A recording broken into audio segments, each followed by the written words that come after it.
तो हेलो कक्षा 10 के बालकों और बालिकाओं, आज पढ़ने जा रहे हैं ऑर्गेनिक केमिस्ट्री। तो कॉपी पेन लेके बैठ जाइए, नोट्स वगैरह बनाते रहिएगा।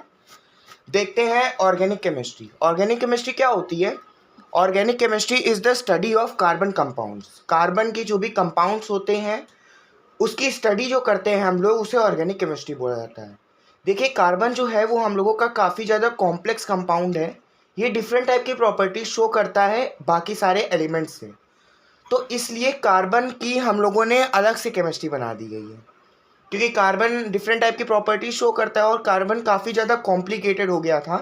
इसलिए कार्बन की अलग से केमिस्ट्री बना दी गई, जिसका नाम हम लोग ऑर्गेनिक केमिस्ट्री रखते हैं। ऑर्गेनिक केमिस्ट्री के अंदर जो हमारा पहला टॉपिक आता है वो आता है वाइटल फोर्स। वाइटल फोर्स कुछ नहीं होता है, vital force is the force which is responsible for the formation of organic compounds. Vital force is the force responsible for formation of organic compounds. Vital force is nothing but it is just the force responsible for the formation of organic compound. और ये हमारी जो vital force की theory थी कि organic compounds ऐसे ही नहीं बन जाते हैं। पहले ये माना जाता था कि ऑर्गेनिक कंपाउंड्स एग्जिस्ट करते हैं, फिर बाद में ये आया कि ऑर्गेनिक कंपाउंड्स अपनी मर्जी से ही नहीं बन जाते हैं, इनके बीच में एक फोर्स एक्ट करता है जिसको वाइटल फोर्स कहते हैं। ये थ्योरी हमारी फ्राइडलिच हुलर ने दी थी।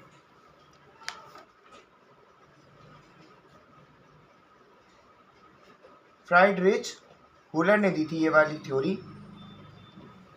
इस थ्योरी से हम लोग ये बताते हैं कि एक फोर्स रिस्पॉन्सिबल होता है for the formation of organic compound, जिसको हम लोग वाइटल फोर्स कहते हैं। ठीक है, समझ में आ गया? ऑर्गेनिक कंपाउंड्स हमारे क्या होते हैं?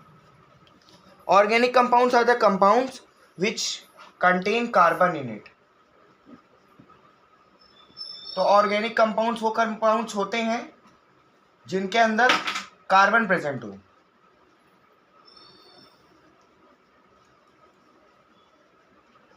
ठीक है, इतना समझ में आया? ऑर्गेनिक कंपाउंड्स क्या होते हैं, वाइटल फोर्स क्या होता है, और वाइटल फोर्स की थ्योरी किसने दी थी। ठीक है, अब आ रहे हैं एक मेन टॉपिक के ऊपर, जो कि है हमारा unique nature of carbon.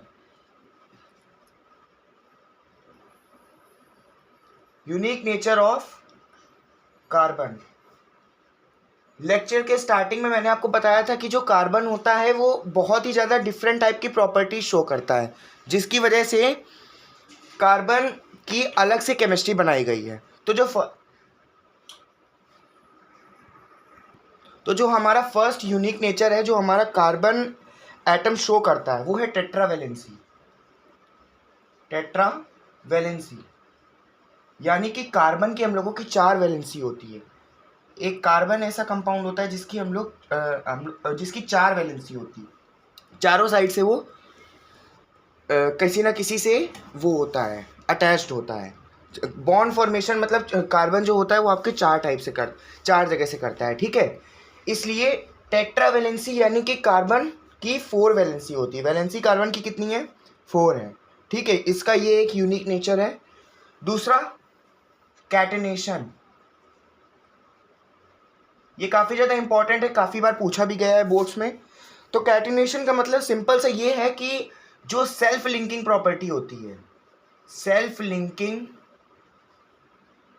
Property of carbon atoms to form long chains. तो जो हमारा कार्बन एटम होता है वो अपने आप से लिंकिंग करता है दूसरे कार्बन एटम से, और बड़ी बड़ी चेन्स की फॉर्मेशन कर लेता है। जैसे ये हमारा एक कार्बन एटम है तो ये बड़ी बड़ी चेन्स की फॉर्मेशन कर लेगा अपनी मर्जी से। ठीक है, तो ये होती है इस कार्बन की जो है सेल्फ लिंकिंग प्रॉपर्टी, जिसको हम लोग कैटेनेशन बोलते हैं। ठीक है, ये डेफिनेशन आपको लर्न करनी पड़ेगी। कार्बन की जो चेन्स होती हैं स्ट्रेट भी हो सकती है और इधर उधर कैसे भी कॉम्प्लेक्स चेन्स हो सकती हैं, वो हम लोग आगे पढ़ेंगे। तो होप सो कि आपको ये तो समझ में आया होगा कि यूनिक नेचर कार्बन का क्या होता है।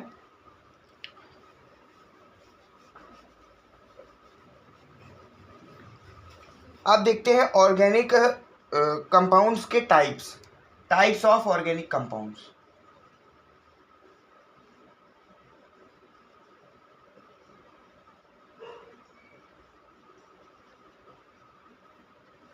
टाइप्स ऑफ ऑर्गेनिक कंपाउंड्स, हम लोगों के जो ऑर्गेनिक कंपाउंड्स होते हैं 6 से 7 टाइप्स के अंदर डिवाइड करा गया है।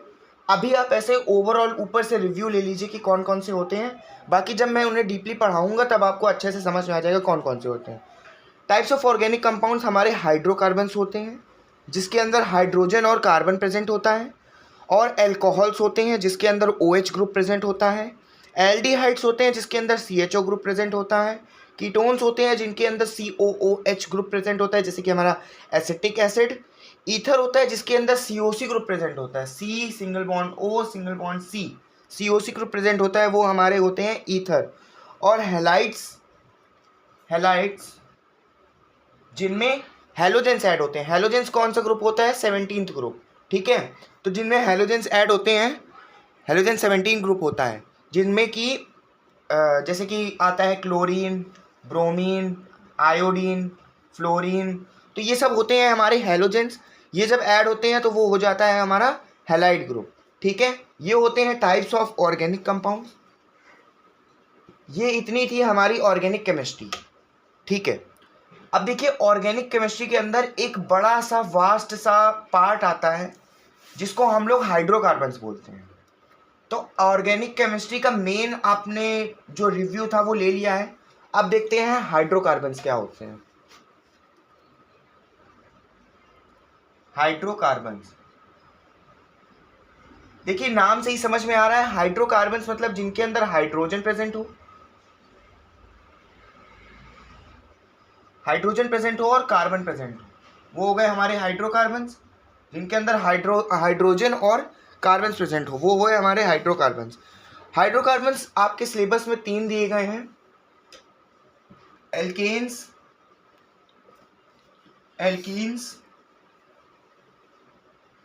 और एल्काइंस।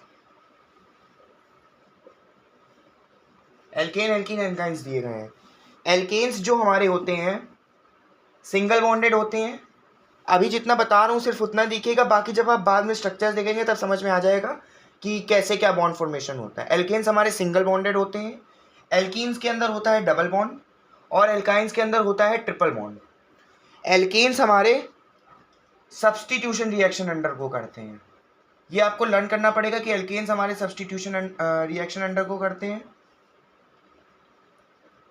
एल्कीन्स और एल्काइंस ये दोनों ही एडिशन रिएक्शन अंडरगो करते हैं। एल्कीन्स और एल्काइन एडिशन रिएक्शन अंडरगो करते हैं।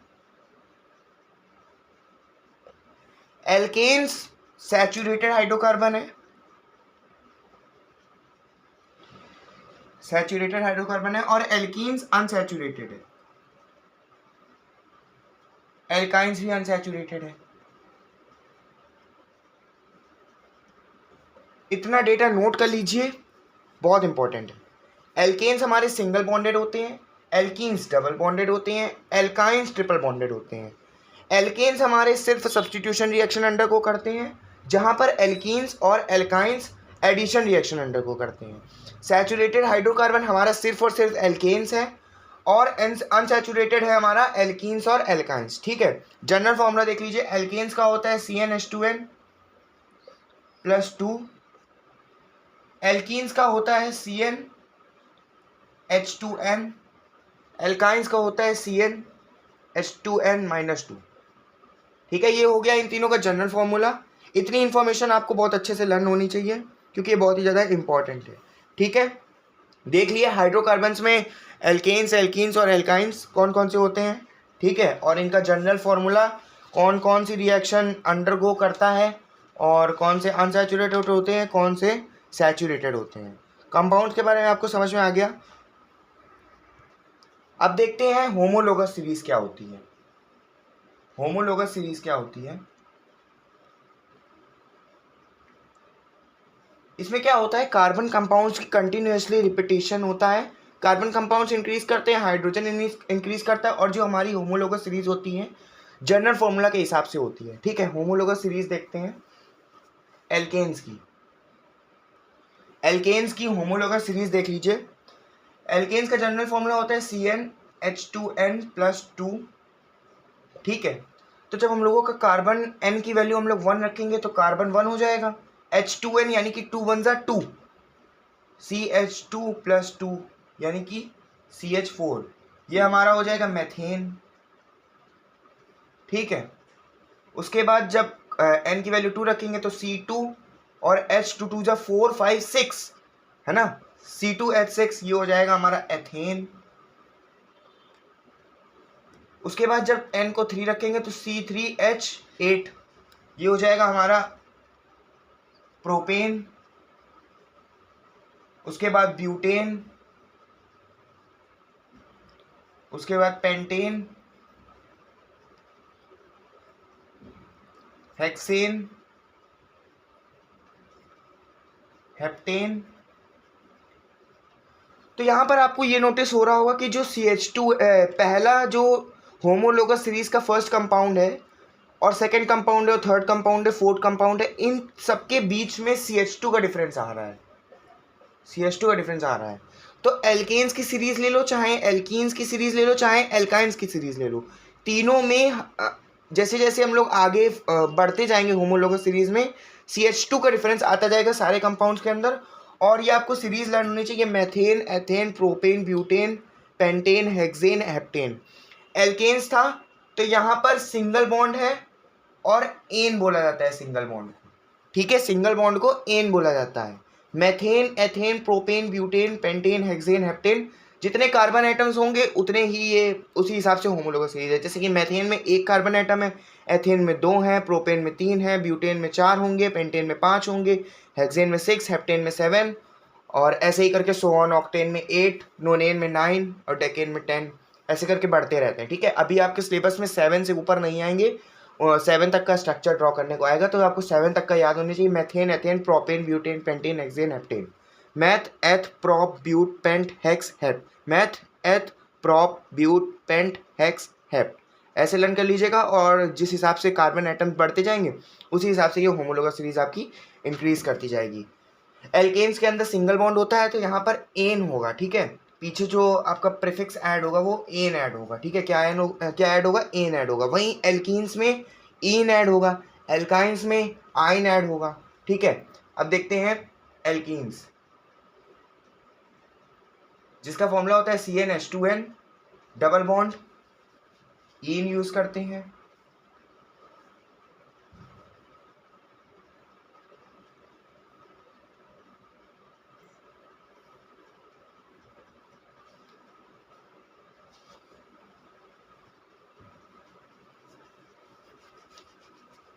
ईन यूज करते हैं। ठीक है, इसमें डबल बॉन्ड प्रेजेंट होता है। इसकी होमोलोगस सीरीज में CnH2n है, तो जब n की वैल्यू हम लोग 1 रखेंगे तो C हो जाएगा H2, ये क्या हो गया, एथीन। C, ये हमारा हो जाएगा एथीन। एक सेकेंड, C2। हाँ देखिए, जो हमारा एल्कीन्स होता है उसके अंदर सिंगल कार्बन में एग्जिस्ट नहीं करता है, यानी कि जब कार्बन की वैल्यू हम लोग 1 रखेंगे तो वो एग्जिस्ट नहीं करेगा। या आप खुद से स्ट्रक्चर इसका बना के देख लीजिए क्यों नहीं एग्जिस्ट करेगा। C, और यहाँ पर हम लोगों ने 1 रखा, H 2 × 1, यानी कि ये कितना, इसका जनरल फॉर्मूला क्या हो जाएगा, CH2। ठीक है, C H का बॉन्ड एक इधर बना दिया, H का बॉन्ड एक इधर बना दिया। यहाँ पर आपको पता है कि कार्बन टेट्रावेलेंसी अगर उसकी नहीं होगी सेटिस्फाई तो वो एग्जिस्ट नहीं कर पाएगा। तो यहाँ पे कार्बन के तो 2 ही बॉन्ड हैं, इधर और इधर वाले बॉन्ड तो खाली रह गए ना, तो इसलिए जो हमारा एल्कीन है वो एग्जिस्ट नहीं कर पाएगा। ठीक है, बात समझ में आई। तो अब हम लोग होमोलोगस सीरीज जो एल्कीन की होती है वो सेकेंड 2 कार्बन से स्टार्ट होती है, तो C2H4 ये हो जाएगा हमारा एथीन। मैथीन तो एग्जिस्ट करेगा नहीं, तो meth, eth, prop, but, pent, hex, hept, यानी कि हम लोग अब एथ ले लेंगे क्योंकि मैथ एग्जिस्ट नहीं करेगा तो एथ होगा। एथीन देख लीजिए, C2H4 इसका कंपाउंड ये ऐसे बनेगा, C2 हो गया, सिंगल बॉन्ड से एग्जिस्ट है, एल्कीन है क्योंकि डबल बॉन्ड से होगा, C2 और H4, H H H, यहाँ पर ये हो गया 4 हाइड्रोजन और 2 कार्बन, तो ये हो गया हमारा एल्कीन। यानी कि ये है एथीन, ठीक है। C2H4 एथीन का फॉर्मूला हो गया। उसके बाद अब देखिए n की वैल्यू जब हम लोग 3 रखेंगे तो C3H8 हो जाएगा, C3H6 जो कि हमारा प्रोपीन, C4H8 ब्यूटीन, और ऐसे ही करके सो ऑन। ये हो गया मैथ एग्जिस्ट नहीं करेगा एल्कीन्स में, तो एथीन, प्रोपीन, ब्यूटीन, फिर पेंटीन, हेक्सीन, हेप्टीन, ऐसे ऐसे करके हमारे ये हो गए एल्कीन्स, यानी कि डबली बॉन्डेड कार्बन एटम, ठीक है। उसके बाद आप देखते हैं एल्काइंस। एल्काइंस का क्या है? एल्काइंस का जनरल फॉर्मूला मैंने आपको बताया था, CnH2n-2 है,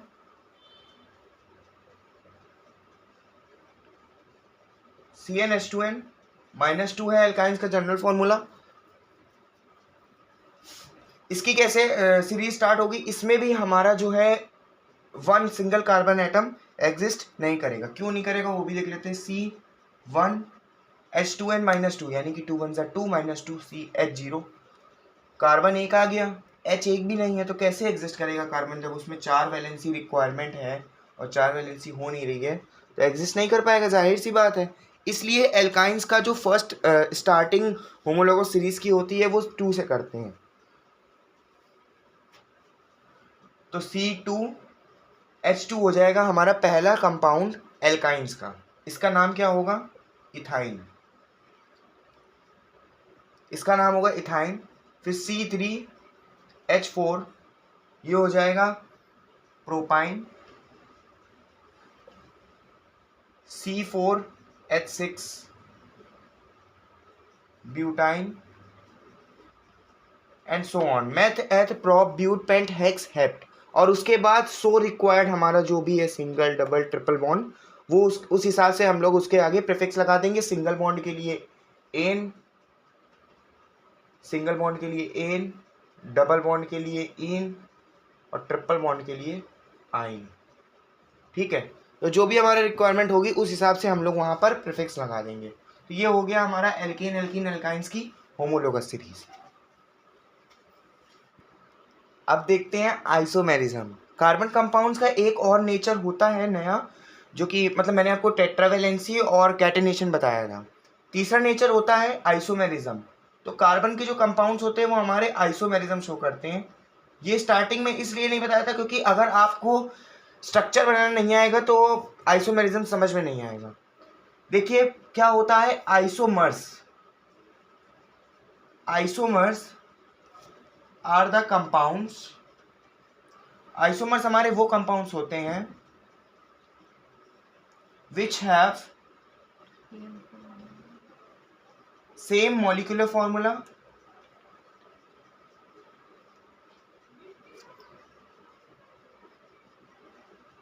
but different structural formula।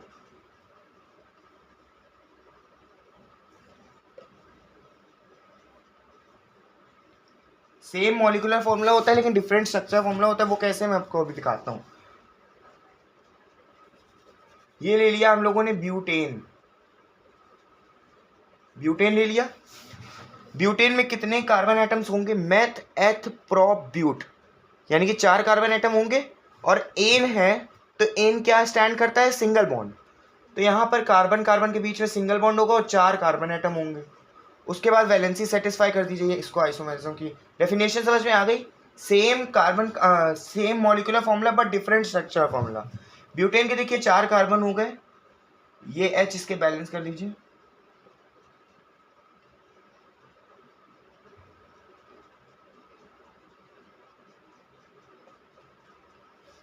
ये हो गया ब्यूटेन, ठीक है। अब क्या करते हैं, ये वाला जो सी है, ये वाला सी है, मान लीजिए ये वाला सी है, तो ये क्या है? एक तरीके से देखिए, इधर का ये हटा दीजिए इतना, ये क्या है? CH3 है ना। CH3 को हम लोग नीचे ऐड कर सकते हैं, तब भी ये ब्यूटेन ही रहेगा। देखो करके देखें, C C C, ठीक है। यहाँ पर ये वाला लिया, इसको ले लो या इसको ले लो, एक ही बात है। ये वाला लिया और इसको लाके नीचे रख दिया, तो ये यहाँ पे हो गया CH3, ठीक है। इसको बैलेंस कर लीजिए, H H H H H H और यहाँ पर ये 2 H, ठीक है। यहाँ पर बीच में मेथिल लगा है तो क्या हो गया, इसको CH3 को मेथिल कहते हैं। ये हो गया हमारा ब्यूटेन। देखिए दोनों का स्ट्रक्चर फॉर्मूला सेम है, दोनों में 4 कार्बन है और हाइड्रोजन भी सेम है दोनों कंपाउंड्स में, लेकिन स्ट्रक्चर दोनों का डिफरेंट है, ये वाला अलग है और ये वाला अलग है। तो इसको हम लोग क्या कहेंगे, आइसोब्यूटेन, आइसोब्यूटेन। और ऐसा ही अगर किसी कंपाउंड का हम लोग एक और स्ट्रक्चर बना लेते तो उसको हम लोग नियो बोल देंगे।